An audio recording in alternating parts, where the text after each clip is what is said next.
My parents disowned me in 10th grade for getting pregnant 20 years later. They showed up demanding to meet their grandson, but what they saw left them speechless. My parents gave me 10 minutes to pack. My mother said it in the foyer. "You're not keeping it." The marble floor felt cold through my socks. I was 17, 3 months pregnant, still wearing my school uniform, the plaid skirt and white blouse from Thornhill Academy, where tuition cost more than most people's cars. My father stood by the grandfather clock, arms crossed. He didn't look at me, just stared at the Waterford crystal vase on the console table like it held answers. "We've made an appointment," my mother continued, voice sharp and controlled. "Friday, Dr. Chen, it's already paid for." I opened my mouth. My throat felt tight. "I'm keeping my baby." The silence that followed had weight, pressure, like the air before a storm. My mother's hand tightened around her phone. Her knuckles went white against the rose gold case. "Then you're not keeping this house." The bedroom I'd lived in for 17 years suddenly felt like a museum exhibit. Pale blue walls, debate team trophies lined up on floating shelves, a Stanford acceptance letter pinned above my desk, early admission, full academic scholarship, the future my parents had engineered since I was 5, worthless now. My father appeared in the doorway. He set a black trash bag on the hardwood floor. The sound it made, plastic against wood, was somehow louder than anything he'd said all night. 10 minutes, he said. Not pack what you need. Not let's talk about this. Not we can figure something out. Just 10 minutes. Like I was expired food being cleared from the fridge. I grabbed clothes without looking. Jeans, sweaters, my winter coat, toothbrush from the bathroom, the framed photo of my grandmother, Nana Sigrid, the only person in this family who'd ever asked me what I wanted instead of telling me what I should be. She died when I was 14, heart attack, quick and quiet, like she lived. My mother waited at the front door, counting on her Cartier watch. When I came downstairs, she had our family portrait in her hands, the one from Martha's Vineyard 2 summers ago, all 4 of us in white linen on the beach, smiling like we were made of something real instead of appearances and stock portfolios. She turned it face down on the console table. The glass made a small crack against the wood. "You're an embarrassment," she said, each word precise, surgical. "To this family, to yourself. Don't come back." My father opened the door. Cold October air rushed in. I walked out carrying everything I owned in a garbage bag that said "Hefty" in red letters. The door closed behind me with a sound like a vault ceiling. I stood on the front steps of the house I grew up in, the brownstone in the Upper East Side with the brass numbers and the seasonal wreath my mother changed religiously, holding my entire life in 30 gallons of plastic. The night air smelled like cut grass and automatic sprinklers. Down the street, I could see the Wexler's house, the Cohens, the Patels, families I'd known my whole life, people who'd smile at me in the grocery store and ask about college plans. None of them would smile now. I walked until my feet hurt. I slept in Riverside Park that first night, under a stone pavilion near 96th Street, using my jacket as a pillow. Every sound made me flinch. Every shadow looked like security guards or worse. At dawn, I woke to someone standing over me, an older woman, gray hair pulled back in a loose bun, worn cardigan with patches at the elbows, eyes like she'd seen this exact scene before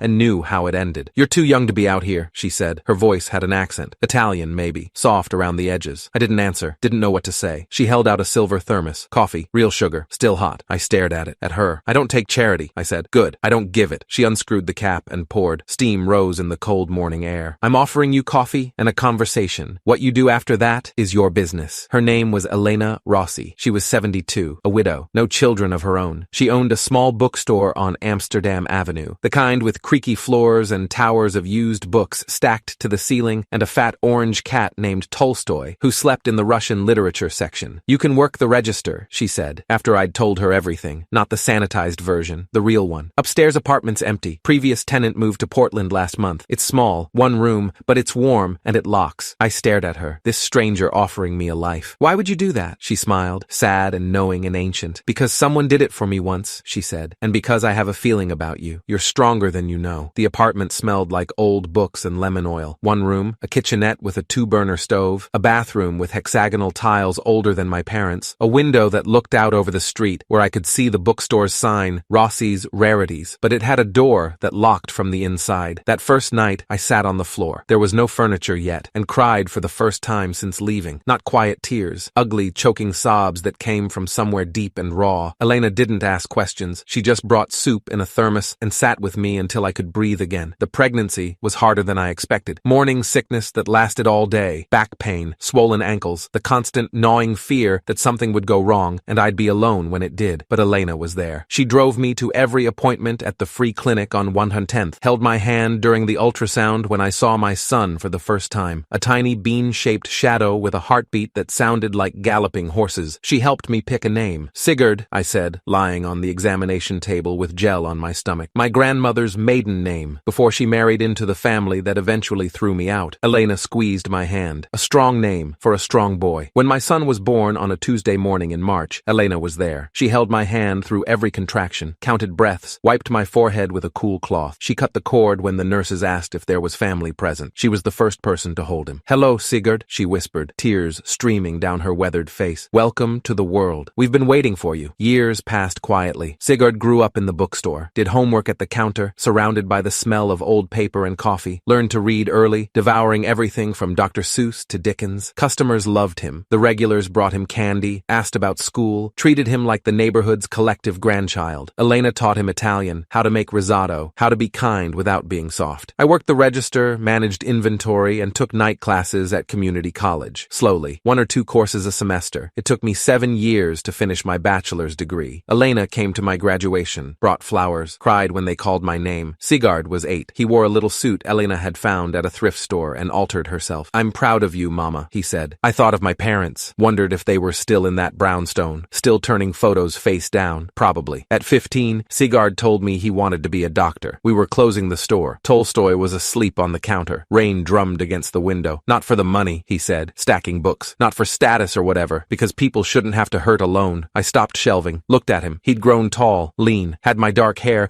but Elena's eyes, kind and observant and impossibly old for his age. "Where did that come from?" I asked. "Elena told me about the night she found you," he said. "How you were alone and scared, and how wrong that was." My throat tightened. "You're going to be amazing," I told him. He smiled. "I learned from the best." Sigurd graduated high school as valedictorian, applied to Columbia, Johns Hopkins, Penn, got into all 3. Chose Columbia because it was close, because Elena was 87 now and walked with a cane, because he wanted to be able to visit the bookstore on weekends. "Family stays close," he said. Elena lived to see him accepted to Columbia Medical School. She died 2 weeks later, peacefully, in her sleep, holding a photo of Sigurd in his white coat from the acceptance ceremony. The funeral was small. Just me, Sigurd, and about 40 bookstore regulars who'd become something like family over the years. Sigurd gave the eulogy. His voice shook but held steady. "She didn't give birth to me," he said, "but she's the reason I'm alive. Not just because she gave my mother a home, but because she taught me what family actually means. Showing up, staying, choosing someone every single day." We buried her next to her husband in a cemetery in Queens. That night, Sigurd and I sat in the empty apartment above the bookstore, the same one I'd moved into 20 years ago with nothing but a trash bag and a stranger's kindness. "We're keeping the store open, right?" he asked. "Of course," I said. "She'd haunt us if we didn't." We did, every day. 20 years after that night in the foyer, my parents saw the news. Prodigy surgeon saves 3 lives in record-breaking procedure. It was all over the medical news. CNN, MSNBC, even the Times. The hospital had released a press photo. Sigurd in scrubs. That same serious, focused face, but now with Dr. Sigurd Harrison on his name tag. Harrison, my married name. I'd married Lance Mitchell, Elena's estate lawyer, 5 years after she died. Quiet ceremony, just us and Sigurd. No family, just chosen family. My parents must have been searching my name, following me somehow, waiting. Within a week, gifts started arriving. A Rolex Submariner, overnight delivery. No note. I sent it back. A Mont Blanc pen, engraved, to Dr. Harrison. Returned. A first edition Gray's Anatomy worth $12,000. Returned unopened. Then the letters started. Handwritten on my mother's monogrammed stationery. "Olivia, we've had time to reflect, to grow, to realize the mistakes we made. We were young, frightened. We handled things poorly. We want to make amends. We want to meet our grandson. Family is everything. Love, Mother." I burned it in the sink. The next one came 3 days later. More of the same. Apologies that felt rehearsed. Requests that felt entitled. I burned those too. But my parents didn't stop. They hired a PR firm. Suddenly,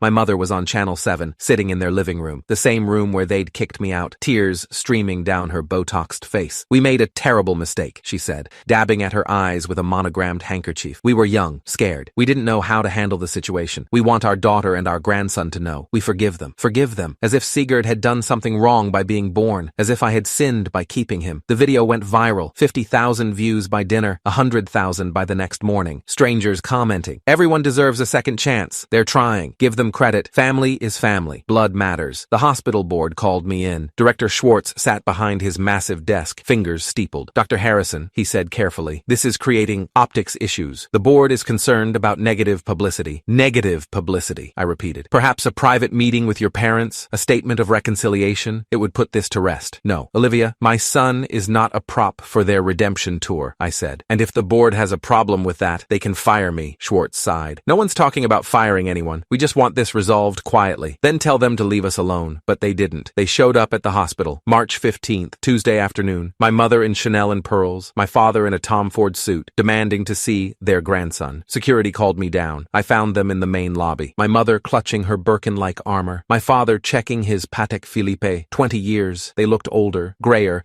but still polished, still radiating money and entitlement. Olivia, my mother said. Not honey, not sweetheart, just my name. Flat. You need to leave, I said. We just want to talk. You need to leave. Now. My father stepped forward. We have rights. You have nothing, I said. Security, please escort them out. They hired Owen Blake, the boy who got me pregnant, who promised he'd be there, who told me he loved me in the back of his parents' Mercedes and blocked my number the day I told him I was keeping the baby. Now he was working for my parents. Consultant, inside man, whatever they were calling it. The emails surfaced a week later. Lance brought them home, printed, highlighted. Owen to my father. She's emotional, reactive. Push the right buttons and she'll cave. I know how she thinks. Start with an offer. $200K, maybe more. She's working class now. She'll take it. My father's response. Whatever it takes. The boy is our legacy, our bloodline. We want access, not our grandson. Our legacy. Like Sigurd was a trademark, an asset. I read the emails 3 times. Then I looked at Lance. We're ending this, I said. Lance came home the next night with a folder. Manila. Thick. Labeled in Elena's handwriting. Harrison family. Legal documents. Permanent file. I need you to see something, he said. Inside was a document from 20 years ago. Dated October 18th, 2005. The day after they kicked me out. Signed by Robert Harrison and Margaret Harrison. Notarized. Witnessed. Filed with the state. We, Robert and Margaret Harrison, hereby relinquish all parental rights and responsibilities to Olivia Marie Harrison and any children born or unborn. We waive all future claims to contact, custody, inheritance, or relationship in perpetuity. This document is irrevocable and binding. I stared at it. They signed this? Lance nodded. The day after they threw you out. Elena had her lawyer track it down years ago. She wanted protection for you. And for Sigurd. I read it again, slower. Any children born or unborn. They hadn't just disowned me. They'd legally erased Sigurd before he even existed. They don't know you kept this, Lance said. They don't know Elena kept everything, I replied. Lance smiled. Sharp. Want to use it? The Columbia Medical Center annual gala was the biggest event of the year. 500 guests, politicians, donors, hospital board members, press, black tie, open bar, silent auction. My parents had bought a table. Table 1, front row, $20,000. Reserved for Robert and Margaret Harrison and their special guest, Owen Blake. They arrived in a black town car. Designer everything. My mother in Valentino. My father in Brioni. Owen in something expensive and ill-fitting. Smiling for cameras like they were walking a red carpet. The ballroom glittered. Crystal chandeliers, ice sculptures, a 30-foot screen behind the stage for presentations. I sat at table 8 with Lance and Sigurd. Sigurd wore surgical scrubs, not a tuxedo. You sure about this? I asked. He squeezed my hand. Elena would want it. At 8:30, Sigurd took the podium. The room quieted. 500 people turning to watch. Good evening, he said into the microphone, his voice steady, clear. I'm Dr. Sigurd Harrison, chief resident in cardiac surgery, and I'm here to talk about family. My parents sat up straighter, smiling, nodding, ready for their redemption moment. 20 years ago, Sigurd continued, a 17-year-old girl was thrown out of her home for being pregnant. She was given 10 minutes to pack her belongings. No money, no support, no phone call or goodbye, just a garbage bag and a door slammed in her face. The smiles at table 1 froze. She slept in a park that night, scared, alone, wondering if she'd made the right choice keeping her baby. The room was silent now. Absolute. A stranger found her the next morning, an elderly widow named Elena Rossi. She owned a bookstore on Amsterdam Avenue. She gave that girl a job, a home, a family. Behind him, Elena's photo appeared on the massive screen, radiant, smiling, holding baby Sigurd in the bookstore, surrounded by towers of books. Applause rippled through the crowd, soft at first, then building. Elena Rossi didn't give birth to me, Sigurd said, but she's the reason I'm alive. She taught me to read, helped me with homework, paid for my SAT prep course, showed me what unconditional love actually looks like. My mother stood abruptly, chair scraping against marble. We're his grandparents, she shouted, voice cracking. His real family. The room went still. Sigurd looked at her. No anger, no emotion, just calm. No, he said into the microphone. You're strangers who happen to share DNA. My father's face went red. He stood too. This is absurd. Lance, Sigurd said, voice cutting through the noise. The documents, please. Lance walked to the podium, held up a single piece of paper. The screen flashed. The signature page filled the wall, 30 feet high. Relinquishment of parental rights. Robert Harrison, Margaret Harrison, October 18, 2005. We hereby relinquish all rights to Olivia Marie Harrison and any children born or unborn in perpetuity. Gasps filled the ballroom. You didn't just disown my mother, Sigurd said, each word deliberate. You legally erased me before I was even born. You signed paperwork to make sure you'd never have to acknowledge my existence. My mother's face drained of color. That's not, we didn't, it's notarized, Lance Lance said. Filed with the state. Legally binding. My father grabbed the table. We were protecting ourselves. From what? Sigurd asked. From your teenage daughter asking for help? Lance clicked again. New images filled the screen. Emails, text messages, phone logs. Owen to my father. She'll cave. Trust me. I know her. Offer $500K up front. She's broke. She'll take it and we get the kid. My father to Owen. Do whatever it takes. He's our bloodline. Our legacy. We need access. Owen to my father. Working on it. She's stubborn, but everyone has a price. The crowd murmured, shifting in seats. Phones coming out to record. Owen tried to leave. Security stepped in front of the doors. Then the screen changed again. Elena's face appeared. Not a photo this time. A video. Recorded 2 years before she died in the bookstore. Tolstoy visible in the background, asleep on a stack of Hemingway. If you're watching this, Elena said, her voice strong despite her age, then Robert and Margaret Harrison have crawled out from whatever rock they've been hiding under for the past 2 decades. The crowd leaned forward. Let me be clear, Elena continued. You threw away a treasure. I found her. I raised your grandson.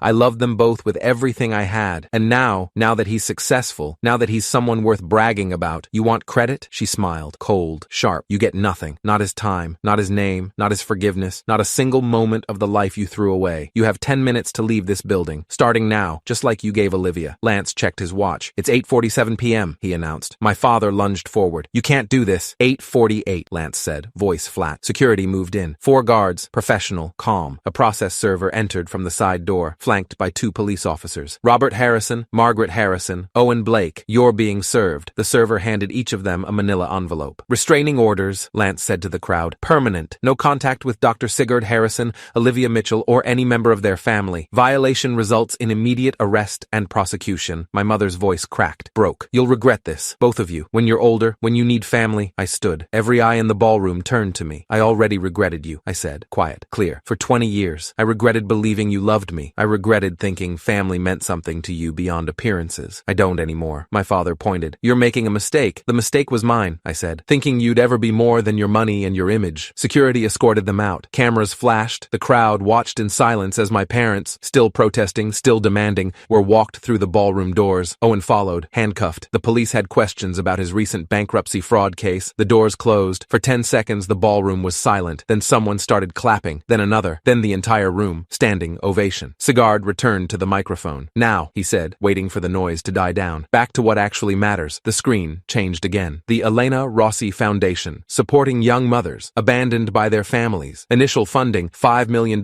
providing housing, childcare, education, medical care, legal support. The ballroom erupted again, louder this time. Table 1 sat empty, abandoned champagne glasses and untouched plates. The silent auction raised another $2 million that night. By morning, donations had topped $12 million. 3 weeks later, the headlines told the rest. Harrison Industries, CEO steps down amid family scandal. Owen Blake indicted for bankruptcy fraud. Conspiracy Columbia Medical Center raises record. 12 mild orders at annual gala. Elena Rossi Foundation receives 10,000 applications in first week. I didn't watch the news coverage, didn't read the op-eds or think pieces about toxic families or generational wealth. I just sat in the bookstore, the one Sigurd and I kept running after Elena died, and drank coffee from her old silver thermos. Tolstoy purred in my lap, 15 years old now, gray around the whiskers. Outside, the city moved on. Taxis honked. People walked past. Life continued. Inside, I finally felt still. Justice doesn't always roar. Sometimes it signs paperwork. Sometimes it just closes the door and walks away.